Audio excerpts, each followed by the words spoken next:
telling the New York Times that it would be better for anti-aid efforts in India to emphasize fidelity more than condom usage, Union Health Minister Dr. Harshvardhan finds himself at the center of another controversy. Dr. Harshvardhan is under fire for views expressed on his personal website on education, which includes the following point as part of its agenda. He says on the website, and I quote, so-called sex education to be banned only to clarify. He said on his website, sex education or so-called sex education should be banned. Today he clarified and made it even worse by taking a higher moral ground, I beg your pardon, and adding that sex education was acceptable sans any vulgarity. Linking vulgarity values to sex education. To be clear, neither Dr. Harshvardhan nor the current government have called for a ban on sex education in schools. But do such views perhaps reflect the mindset of the Modi Mantris, be it Harshvardhan views or HRD Minister Smriti Irani's plan to include ancient Hindu texts in the curriculum, definitely inspiring memories of the old RSS-driven NDA.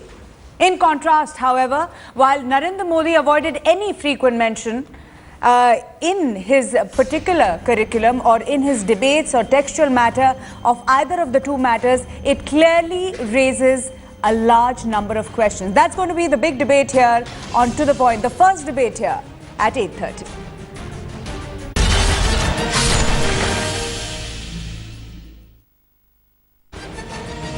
And joining me on To The Point this evening, Sambit Patra, spokesperson of the BJP. He's here with me in the Noida studio. Anna Nair, he's an educationist, has been a former principal of APJ school as well. Anjali Gopalan, founder of the Naz Foundation Trust, she's joining me from Delhi. We also have Pooja Bedi, actress who's joining us from Mumbai, has very strong views on the subject. And we have KG Suresh, who's a senior fellow at the Vivekanand International Foundation. To all my members, a good evening, and we hope we have a good debate with lots of extremely divergent views on the topic. Let me start with you, Pooja Bedi. Dr. Harshvardhan, like I began the show, has said that so-called sex education should be banned. He says that on his website, and even as he made a clarification today, because many of the viewers of Headlines Today were asking that why are you doing this story when he's clarified. He's not clarified. He said that sex education will be allowed so long as vulgarity is out and values are in. Your comments first. Well, I think debates like this are extremely healthy, because whether he said it in a certain context, whether his intentions were different, the fact is he said what he said, and being a minister and being in a position of power and handling a department like the health department, he is responsible for what he says. Given the mindset of saying something like initially on his personal website that I ban sex education, I would like to ban sex education, I think you need to be a little clear on what sex education is. Sex education is not teaching children about foreplay and positions. Sex education is to encompass a large range of issues that affect the generation adversely. Issues that they have problems with, understanding things like changing hormones, they're changing bodies. There are a lot of kids, for example, who don't know whether a kiss leads to being pregnant. These misconceptions need to be cleared. Kids are traumatized. They think, oh my God, I've kissed somebody, I'm going to get pregnant, I should commit suicide. You know, there's so much of misinformation out there. And our kids, maybe a parent like me, might turn around and educate her kids in the most ample manner. But there are a lot of parents who are very hesitant to talk to their children about this. And therefore, we need an institution or a body that will actually convey the right messages in the right manner so as to empower a generation. Sex education is there to empower a generation, not to corrupt them. And once he gets that clear in his head, I think that will change the entire tone and tonality of his perspective to sex education. Empower a generation, not to corrupt them. Sambit Patra, why is the BJP suddenly becoming the moral police of the country? Not at all. BJP is not becoming a moral police at all, I believe, because the media did not find a topic to debate today. And rightly, many people were asking you the question as to why you are debating. Sex education is not even important to discuss. No one is talking of banning sex education at all. No one is talking of banning sex education. What is this so-called sex education versus sex education? Let me answer. First and foremost, let me begin by what Dr. Harshvardhan has said. He has said, I am a medical professional who has embraced rationalism, and I wholeheartedly support pedagogy that is a means of education that is scientific and culturally acceptable. So he accepts any kind of scientific... What is culturally acceptable? I'm coming to that. if you ask me what is culturally acceptable, let me read out the UNICEF definition of sex education. Sex education is not about teaching children how to have sex.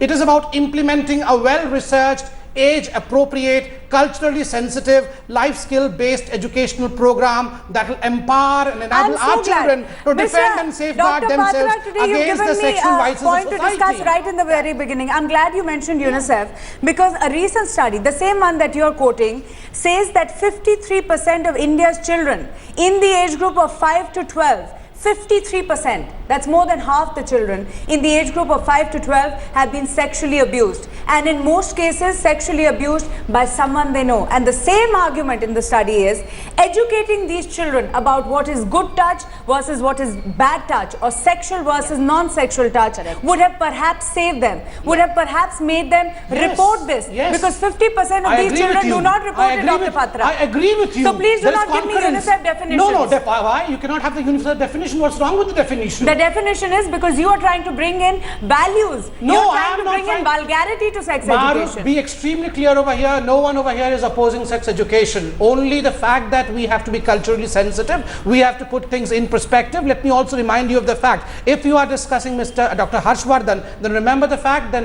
since 1993 till 98, when the BJP was in governance in Delhi, and Harshvardhan was the education minister. You're saying nobody is opposing sex education, right? Curriculum. You're saying nobody is opposing sex. No. The important issue that you should know over here technically. No. You said nobody is opposing sex education. No, I'm not saying that. Technically, you should know that Harshvardhan was the one who introduced the sex education curriculum in Delhi. States, that has been followed right you're now. You're saying nobody is opposing sex education. I'll just read out to you, just refresh your memory, Dr. Patra. Because Murli Manohar Joshi happens to be a senior BJP leader, said, अगर sex education बंद नहीं किया तो ना तुम रहोगे ना तुम्हारा स्कूल रहेगा. Back in 2007 he says it is not past tenses into future tense right now. Education, it is education to sell condoms. Again, quote unquote, Mr. Murli Manohar Joshi of the BJP. No, if you ask me, I'll go to Vedic ages also and start quoting things. No, well, you are bringing the Vedic ages. We are discussing Harshvardhan's statement. Harshvardhan has clarified. BJP is not speaking about a ban on sex education. Let's make a brouhaha. Let's not make a brouhaha of issue which does not exist. Let's not manufacture a topic which does not exist. No, let me ask Prince Gajendra.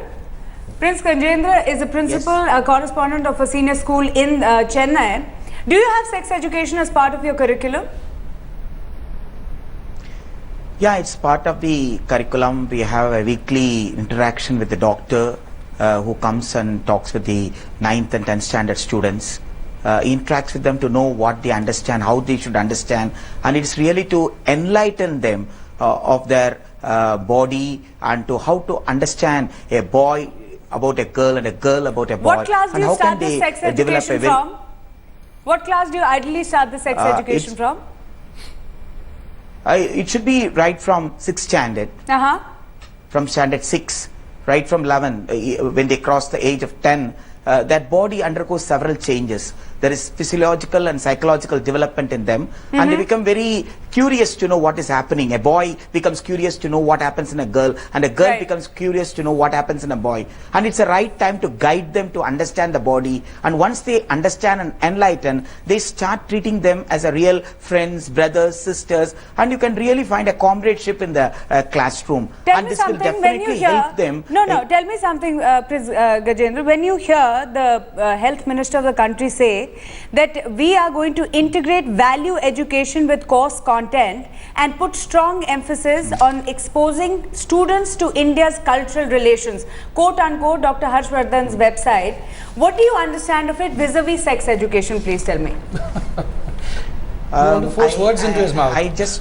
He just wants to, if you talk about the Indian value, the Indian culture, in the present context, I do not know how he is going to fit it. When you talk about Krishna, you have to talk about Krishna's school time friend. Meera is there, there is Radha, and many things are there. Are we going to discuss everything about in the classroom? Okay. This sex education or adolescent education, what we call, we talk on a scientific line, and I totally differ with what Dr. Harshvardhan says. No. I need to clarify. I'll come to you for a clarification. That is Kothari Commission's report that is there in the website. website. No one is saying there is that. Enough time but I don't understand why media hates Indian culture so much. No, it is not about Indian culture. Why? Please do not impose your sense of value on other people. Not at all. If the Kothari Commission is mentioned over here, the Commission said that four-pillared approach should be there. What is the problem with it? Dr. Patra, I want to bring in at this point Mr. Nair, who's been an educationist. Mr. Nair, I was having a conversation with you earlier and you said that sex education per se as sex education was not taught while you were principal at APJ. Is that right? Yes, we have never taught sex education. It has no place as it is. But awareness. What do you mean it has no place as it is? Self-awareness. You see, the system, the procedure, children come to know through their biology books. So why to tell them, yes, today we are going to teach sex education? No. As you rightly mentioned, they should I'm not know, getting what you're trying to say, Mr. They Nair. should know what is good So when touch, they are what is reading bad biology, which they will read perhaps in class 12th, they are reading biology right from class 7th onward.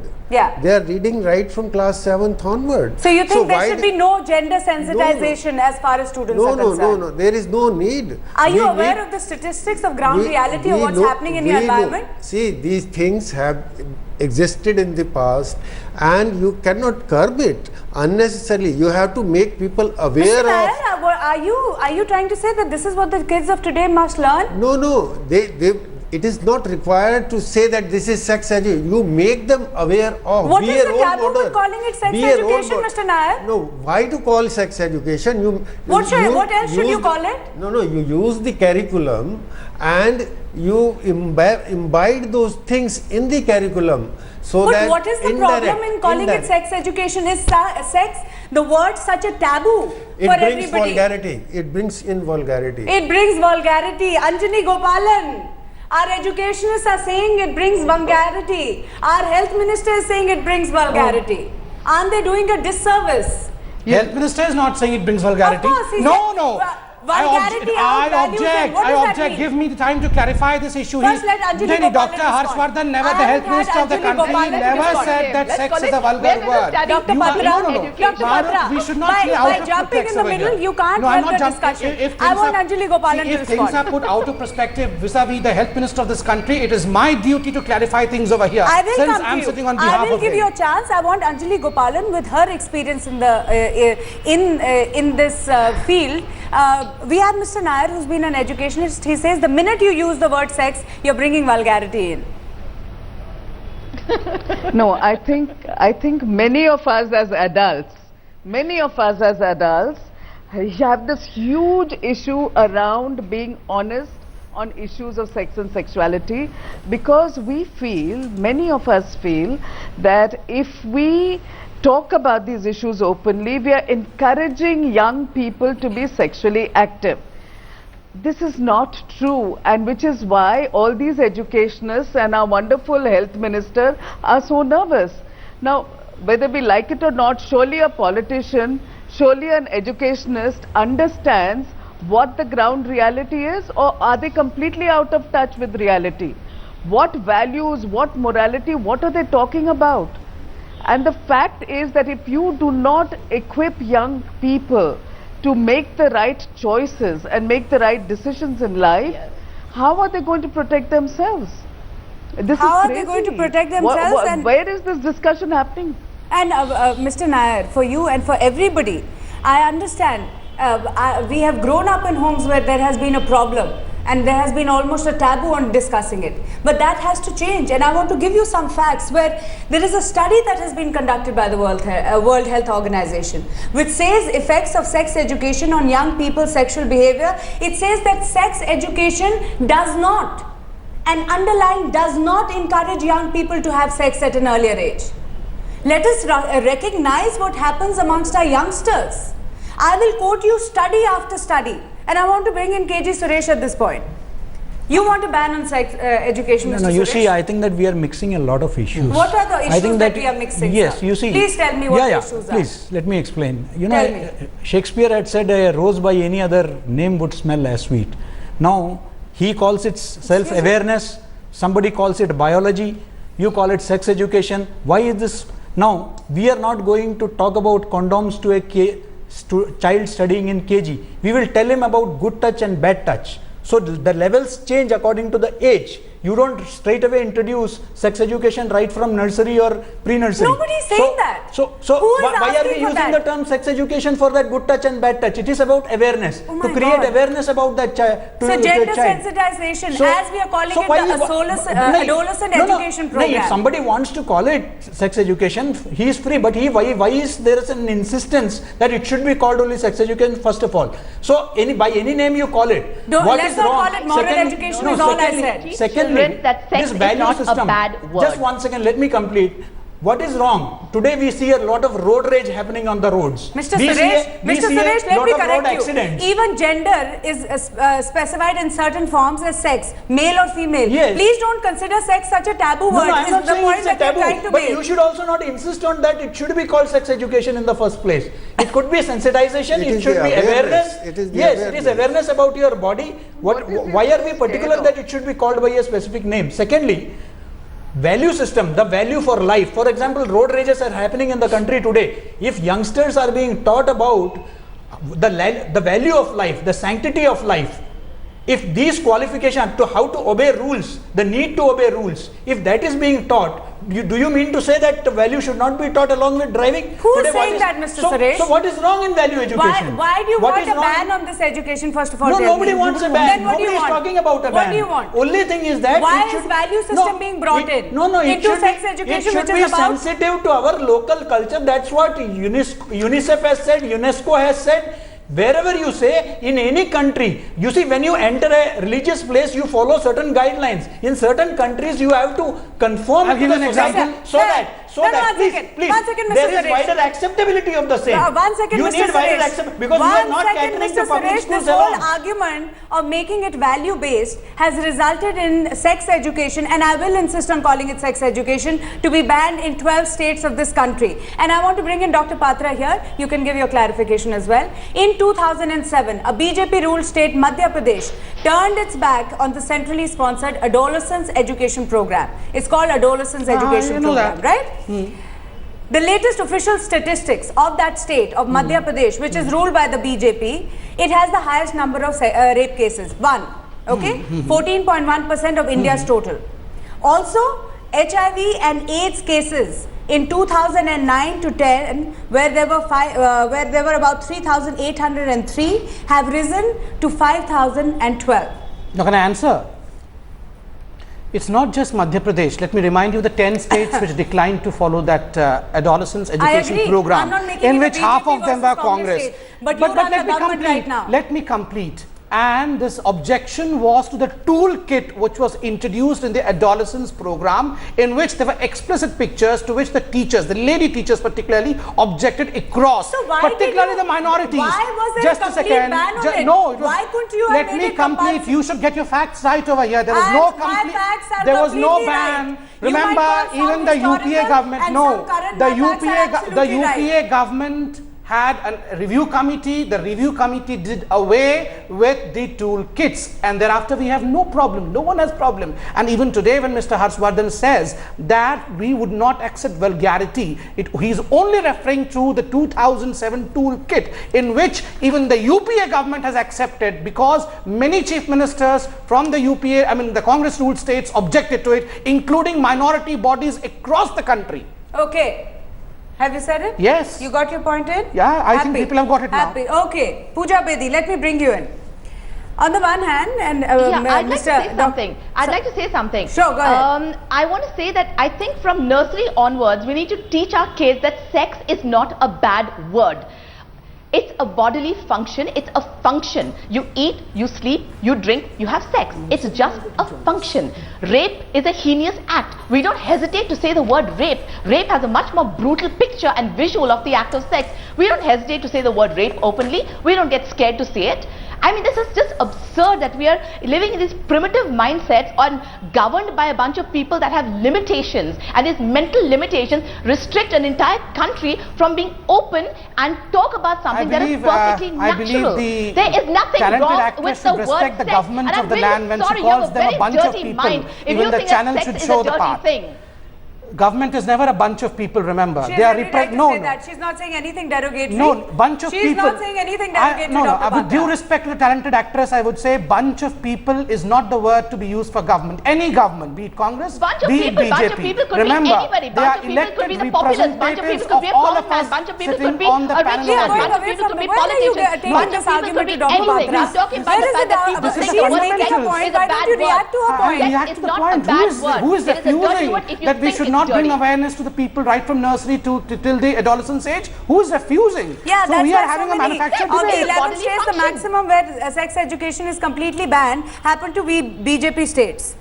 No, not at all. Really? Get the facts right. Jammu Kashmir also has a ban on it. Maharashtra also has a ban on it. As of the toolkit regarding the adolescence education program. Rest, let me also remind you of the fact technically that the curriculum introduced since 1993 and 98 when Mr. Harshvardhan was not only the health minister but also the education minister is still being followed. Go on and on, since this seems to be a certain agenda by the current BJP government. I want Where to is ask the agenda? No. I want to ask you, Dr. Harshvardhan says crudity and graphic representation of culturally objectionable symbols as manifested in the UPA's so-called sex education program cannot be called sex education. Yes. Instead of making sex education compulsory. And I will bring some facts to your plate also. Can I answer this particular one? I have spoken to several educationists through the course of the day and reading up on every possible report. There are no guidelines. There are only modules given. There are no guidelines in this country where you want to make sex education compulsory. No, Maruk, my answer is the particular... Instead of talking about crudity, and I will come to this graphic representation in the land of Kama Sutra, what Dr. Harshvardhan means. The graphic representation bit that Dr. Harshvardhan speaks about is categorical. He even mentions later that it is about the 2007 adolescence education program. Even the government's review committee agreed to that, scrapped that graphic representation about which he has said it in the statement today. Yes, that he has today issued. He has said that you all are blowing out of proportion. Please that is why he has said 2000. That's what I'm responding. If you speak as to why he speaks of graphic representation, then let me remind you of the fact this graphic representation is of 2007. So why are you manufacturing the debate? Why isn't Dr. Harshvardhan talking about making it compulsory? Why it's already there. About it's already there. Don't you find it slightly curious and interesting, Dr. Patra, that at a time when he's just come in as health minister, Dr. Harshvardhan seems to be harping on what is clearly an RSS line. Where does the RSS line come over here? Yeah, I'll tell you how it comes in. 2 points. No, I'll tell you how it comes in. Remember two things. No, if you want an answer, I'll tell you. Tell me the answer. Yes. I have points. Yes, go ahead. No, first you ask. I'll answer. I'll give you my point. No, this is a political question that has been thrown to me. Exactly what has been said. Tell me first, what is RSS line over here? And what is bad about RSS line? Tell me. Ram Madhav says a Western mindset is behind the move of sex education. Yes. He said this on 22nd August 2007. We run about 26,000 schools across the country.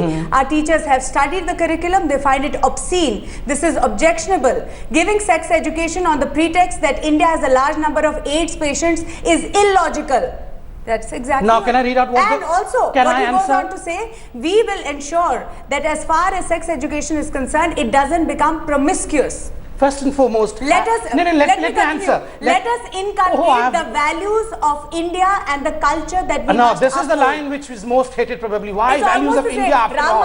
India is such a culturally backward country. Why do we want the values of India at all? You asked me a question, I've given you a quote. Now you listen to my answer. How does UNICEF decide as to what India should teach in sex education? In India, it cannot be... I'm talking about what the RSS has said. No, definitely RSS is saying what the UNICEF is saying. In India, it cannot be a one-size-fit-for-all package imported from the West. It has to be tailor-made for the specific country because in different situations, there are different teachings. Over here, UNICEF has given a beautiful example. Let me quote the example. The example is, in south of India, marriages take place within the home itself, within close relatives, whereas in North India, it seems this is a big taboo. So you have to design your education pattern in such a manner where you have to teach the whole thing according to the area, age, specific nature. So I believe no one is speaking the wrong thing. No one is saying that please don't teach people about using condom. No one is saying that you should be freely mixing with people and generating all kinds of sexually transmitted disease in yourself. No one is saying that. The only issue is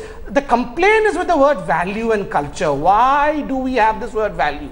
But without value, remember, nothing functions, not even the media in house. Mathematics also you have values. In chemistry also you have values. Everywhere. Do you bring in vulgarity and values to every education that you everything has to have value. No one is saying that sex education is a taboo and should not be taught. Dr. Patra, as a doctor yourself, don't you want the children of this country to be aware? Rather than values and vulgarity, shouldn't you have basic norms in teaching sex education? Who is refusing that there should be no sex education? Any BJP leader has refused that there should be no sex education. Why bring in the whole moralistic aspect to sex education? No one is bringing it. It is a definition that UNICEF has it. Anjali Gopalan, I want to bring you in. Isn't this a disservice to the children who are studying in our schools? There is no compulsority as far as sex education is concerned, and on top of it, you bring the whole moral argument in. Absolutely. I think it's really making sure that our children don't get the information that they need to ensure that they live a safe life. I mean, you know, tomorrow they have every right to grow up and ask us that as adults we had all this information, why wasn't it shared with them? And when we talk about sex education, please remember, we're talking age-appropriate information. Obviously, the way I would explain things to an 11-year-old who asks me a question would be very different than to someone who's 16. And what has happened a lot with the teachers who have objected to sex ed per se is that they're really uncomfortable because they've never dealt with issues of sexuality themselves. So unless they are properly trained, you're going to continue having this kind of a roadblock. Okay, on that note, I'm completely running out of time. To all my guests, Pooja Bedi from joining us from Mumbai, Mr. Nair here in the studios, KG Suresh, Dr. Patra, of course, always good to have you on the show, PG Babu, all of you, and Anjali Gopalan, finally for the last word in. Thank you so much for joining me here on To The Point.